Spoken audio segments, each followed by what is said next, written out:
Et salutations les amis, c'est Puronkun, bienvenue sur Geek Chronicle TV. Et aujourd'hui, je viens de voir le premier épisode de la nouvelle série dans l'univers de Game of Thrones, à savoir House of Dragon.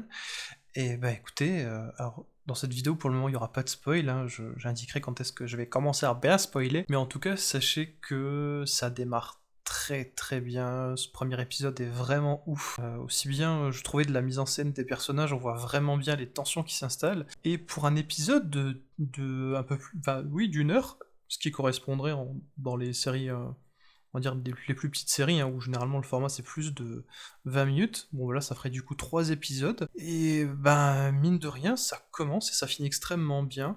Et je pense qu'on va avoir de belles surprises par la suite, parce qu'il y a pas mal de petites choses qui commencent à se mettre en place, des petits clins d'œil sympas, notamment par rapport aux Nordiens et Dorniens. Donc voilà, écoutez, en fait, je vais pas non plus m'étaler des heures, hein. Moi j'ai bien bien aimé cet épisode, et je vais directement vous expliquer pourquoi j'ai bien aimé, et je vais essayer de découper ça on va dire en plusieurs petites parties, et du coup, malheureusement, là, on va directement passer dans la partie à spoiler.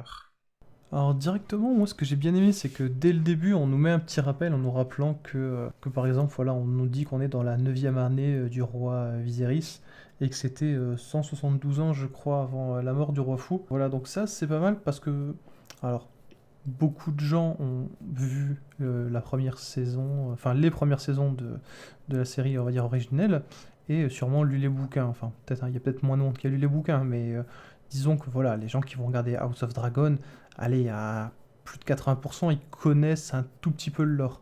Mais c'est quand même sympa qu'ils aient pensé à ceux qui connaissent rien, et qui du coup, grâce à ça, ils vont pouvoir bien se mettre le contexte dans la tête, et ça leur donnera peut-être envie de regarder la série, on va dire, originale, hein, de base, de Game of Thrones, et du coup, ils seront pas dépaysés, quoi, parce que là, il y a des noms, notamment Daenerys Targaryen, qui vont revenir, et ça, j'ai trouvé que c'était, ma foi, plutôt bien pensé.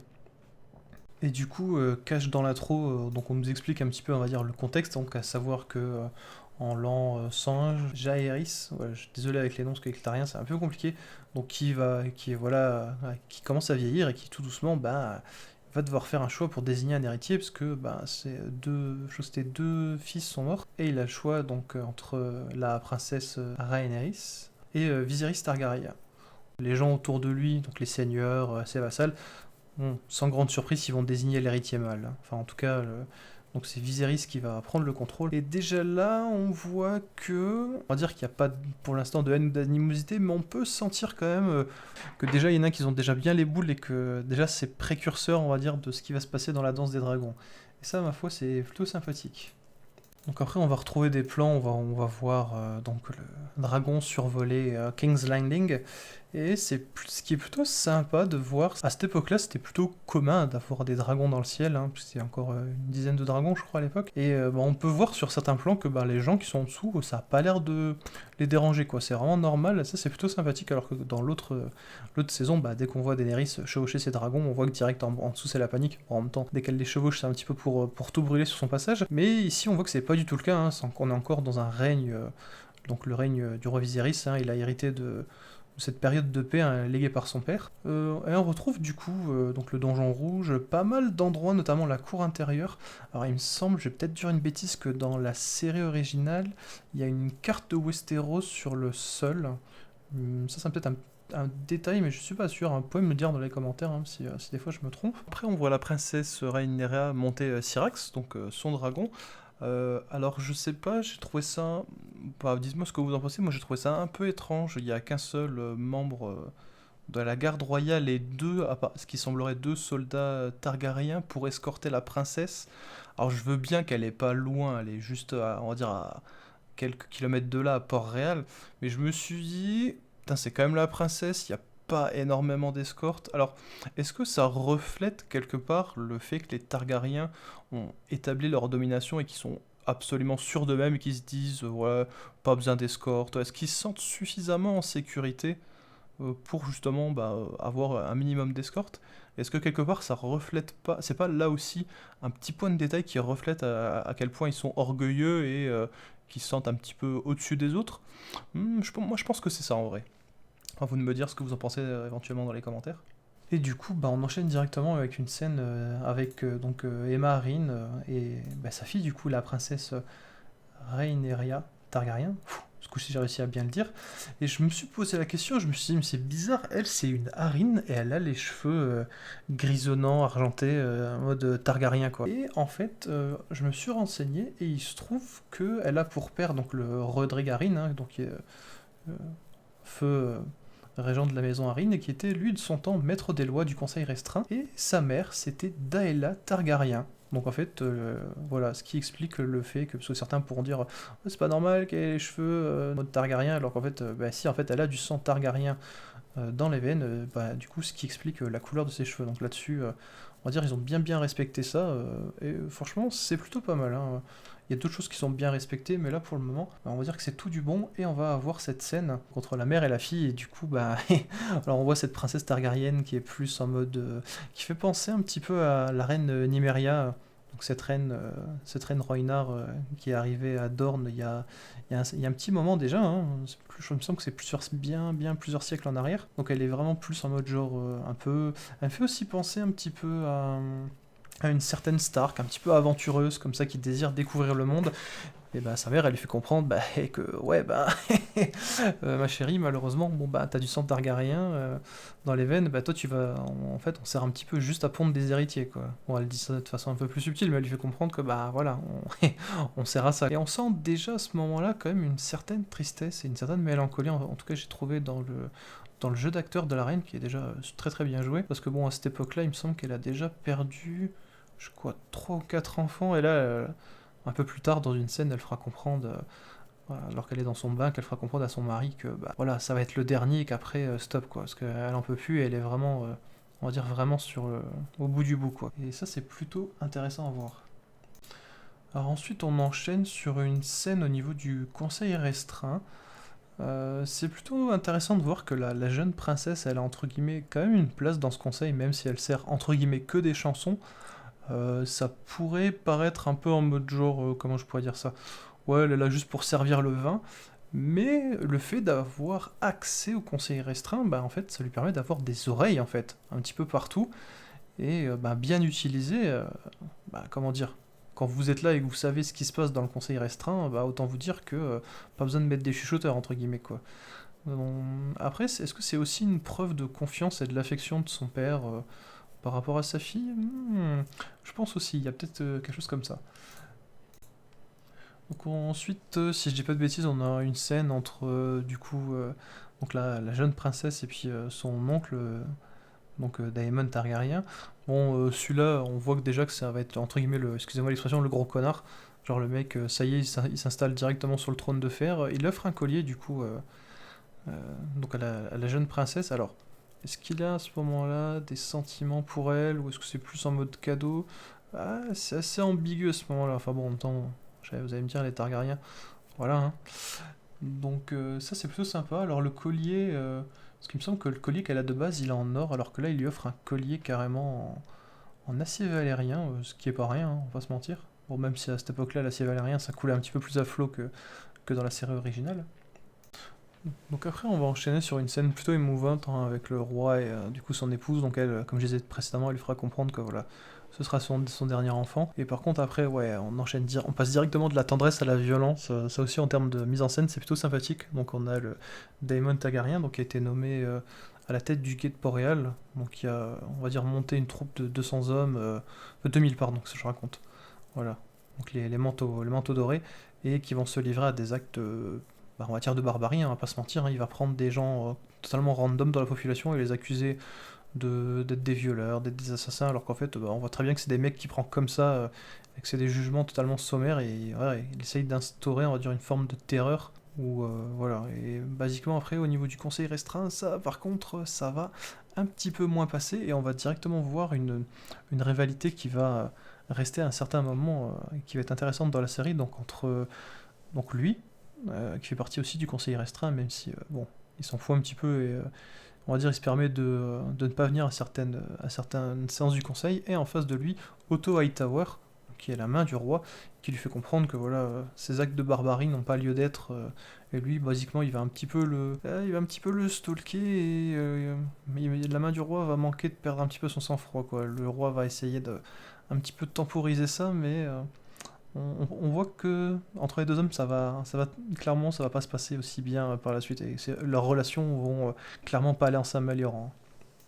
Ah ouais, directement la petite scène du tournoi, parce que bon, le roi Viserys, pour fêter bien la naissance de son nouvel héritier, hein, donc lui il est sûr que ce sera un mâle, hein, et effectivement, bon, on va lui donner raison. Bon, le seul truc c'est que malheureusement son épouse va accoucher dans des circonstances assez douloureuses, et voilà, malheureusement les deux, que ce soit la reine et son enfant, donc Baelon, vont connaître malheureusement une fin assez tragique et assez triste. Et pendant ce tournoi, néanmoins, on peut noter qu'un certain chevalier, alors je vais juste reprendre mes notes, donc Criston Cole, hein, donc va s'illustrer.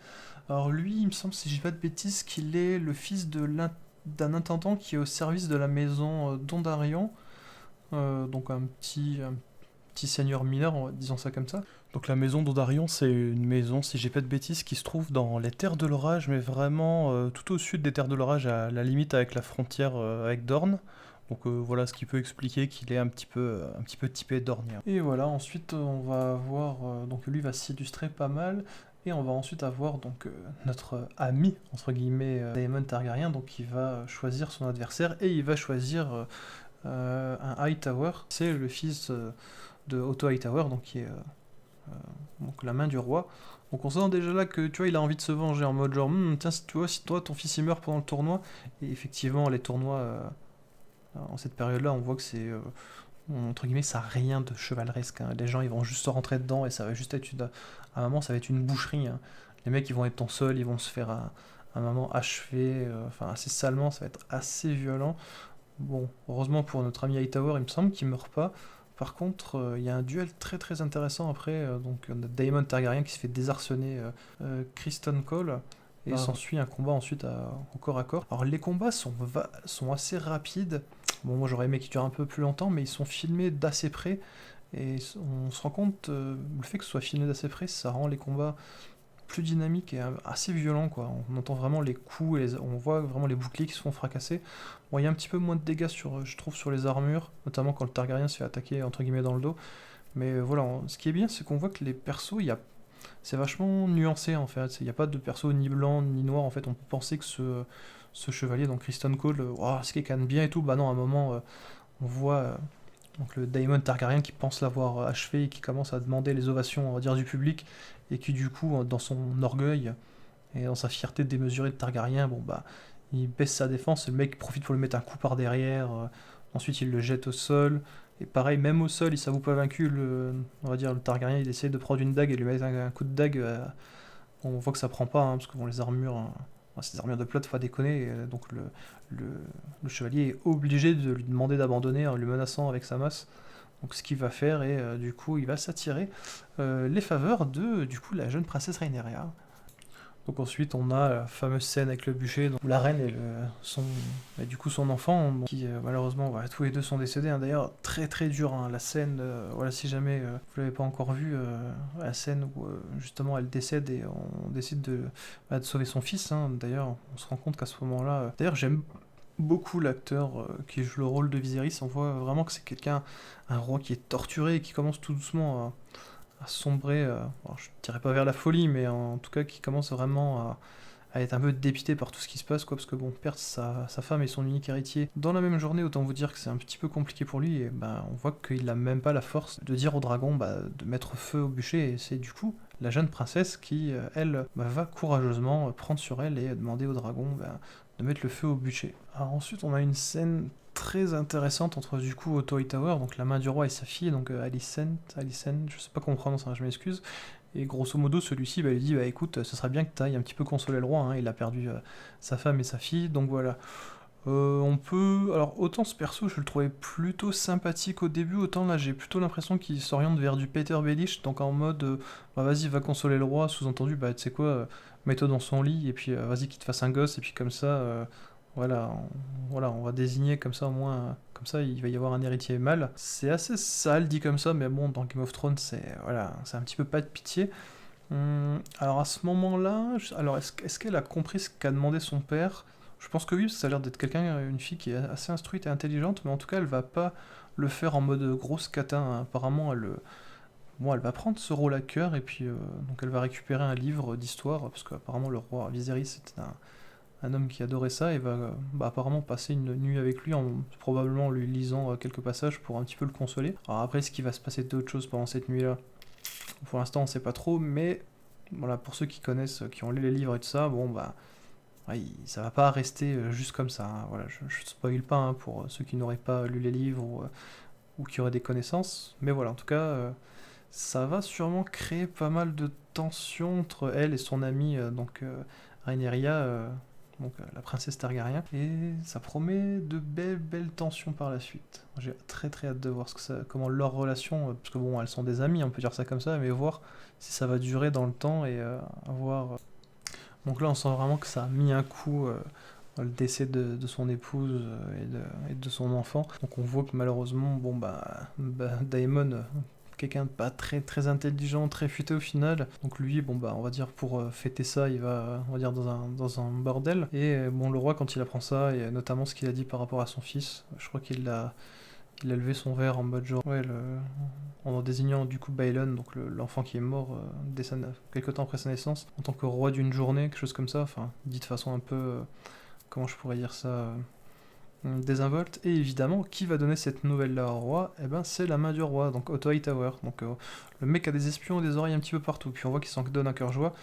Et du coup, le roi décide que c'est un petit peu trop, et voilà, il fait la réflexion à Daemon que voilà, plutôt que d'aller au bordel avec ses hommes, il aurait mieux fait d'être à peu près avec lui et sa fille. Voilà, auprès de sa famille pour ce moment de deuil. Et du coup, il décide de le renvoyer dans le Val d'Arin. Alors il me semble que il doit aller rejoindre son épouse qui est du coup aussi une Arryn, donc décidément beaucoup d'Arryn dans ce. Moi j'ai été assez surpris de découvrir qu'il y avait autant de relations entre les Targaryens et les gens du Val, on va dire que ça comme ça. Et du coup, alors on sait pas trop s'il va y aller ou comment ça va se passer. En tout cas, à la fin, il prend son dragon et on enchaîne après sur une scène qui est plutôt sympathique. Donc une scène entre du coup Viserys, donc le roi et sa fille, donc il me semble que c'est dans les profondeurs du donjon rouge, donc voilà, et il va lui expliquer certaines choses et certaines révélations par rapport au fléau qui a affligé Valyria, et surtout cette vision qu'a eu, alors je sais plus comment il s'appelle, il me semble que c'est Aegon, voilà, qui avait prédit la fin du monde des hommes, qui devait venir avec un hiver éternel. Donc voilà, ceux qui ont vu la série, voilà, on sait ce que ça veut dire, et ce petit clin d'œil, ma foi, était plutôt bienvenu, on va pas se mentir. Ensuite, du coup, il va la désigner tout simplement comme héritière, et on sent sur cette, on va dire, fin d'épisode que, voilà, elle accepte, mais elle commence déjà, en tout cas dans ses mimiques, à... Voilà, on sent déjà qu'elle a. C'est pas quelque chose qu'elle prend, on va dire, comme ça à la légère, mais on sent déjà le poids de cette responsabilité qui commence à accuser le coup.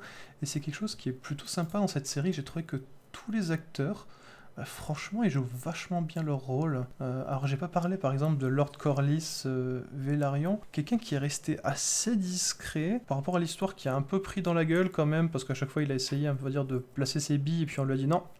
Désolé, toi, tu dégages. Donc c'est quelqu'un qui a l'air assez mesuré, assez en retrait, parce qu'on voit qu'il prend pas la parole tant qu'on lui donne pas. Par exemple, quand la jeune princesse vient lui servir du vin, on voit qu'il refuse. On voit que c'est quelqu'un qui a l'air d'être vraiment intelligent. Alors, à voir comment ça va tourner par la suite, mais en tout cas, je pense qu'il faudra. Alors, autant là, il a été mis un portrait, mais je pense que ce n'est que temporaire. Et j'ai hâte de voir ce que ça va donner avec lui, parce qu'on va pas se mentir, c'est quelqu'un de plutôt puissant, hein, notamment sa maison. Il me semble qu'elle était plus riche que les Lannister au temps de leur gloire. Donc à voir. En plus, il me semble qu'il a pas un grade dégueulasse dans le conseil restreint, parce qu'il me semble que c'est lui qui dirige tout ce qui est flotte maritime. Donc à voir ce qui va se passer. Voilà. Donc au final, pour un épisode 1, franchement, alors je parlerai pas de l'ambiance, des décors, franchement on est vraiment sur de ce qui se fait de très bon pour Game of Thrones. Même les personnages, le développement, on va dire, on voit tous les débuts de relations qui s'amorcent tout doucement, les conflits à l'interne, et franchement ça fait du bien. Moi j'espère qu'ils vont vraiment rester au niveau des intrigues de Port-Réal. C'est un petit peu un truc que j'avais reproché à la série de Game of Thrones, c'était vraiment de trop s'étaler sur plusieurs, on va dire, je vais pas dire plusieurs continents, mais plusieurs régions de Westeros, même en Essos. Enfin, il y a des fois, sur la fin, c'était vraiment insupportable quoi, à suivre. Et au moins là, on sait l'histoire va être vraiment recentrée, sûrement, en tout cas au départ, autour de King's Landing. Bon, peut-être un petit peu ailleurs par la suite, hein, parce que bon, à d'autres dragons, on peut voler assez loin. Hein. Mais franchement, que du bon, j'ai quasiment rien à dire de négatif, mis à part peut-être certains combats, notamment au tournoi, que j'aurais aimé, on va dire, voilà, avoir un petit peu plus de fight. Je suis pas fan du fait que ce soit filmé aussi près, je pense qu'on perd un peu en lisibilité, mais après, ça c'est vraiment mon goût. Euh, Il y a des scènes peut-être qui auraient mérité d'être un tout petit peu plus développées, mais le problème c'est qu'en 1 heure, je pense qu'ils en ont déjà montré énormément. Et franchement, pour une mise en bouche, waouh, je trouve que c'est vraiment super et j'ai trop hâte de voir la suite. Voilà, n'hésitez pas à me dire ce que vous avez pensé de cette vidéo dans les commentaires, vous ce que vous avez pensé de cette série. N'hésitez pas à liker, abonner, tutti quanti, et je vous dis à la prochaine. Prenez soin de vous, bye bye.